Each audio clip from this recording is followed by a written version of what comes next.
What I wanted to get was perspective. If you eliminate the mortgage interest deduction, what does that do to the housing market? I'm going to knock that right back at you. One of the parts of the gig of running a government-controlled company is you don't say things about government policy discussions. So the reality is I'm not supposed to answer that question. Fair enough, because you don't want to seem like you're lobbying the current bill. Right.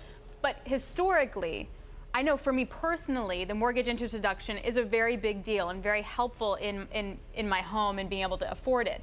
Can you give us perspective on what the mortgage interest deduction did for the housing market? A classic economist will tell you at the margin, cutting the mortgage interest deduction will slightly cut the demand for housing.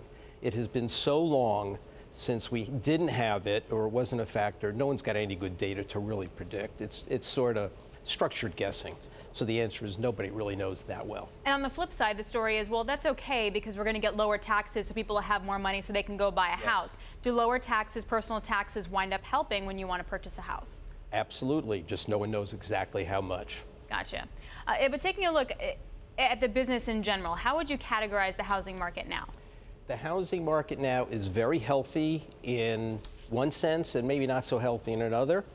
House prices have been going up nicely for several years, higher than the rate of growth of incomes, household incomes.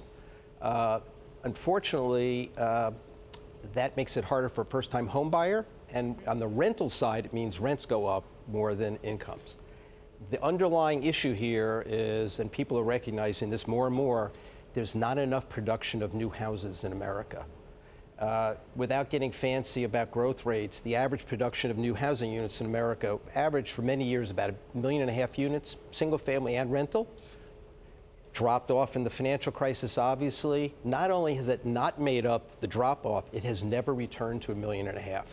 We are not producing enough houses, which is providing a great price support to the houses that exist, but it's making it tough for people to afford rents and buy new homes.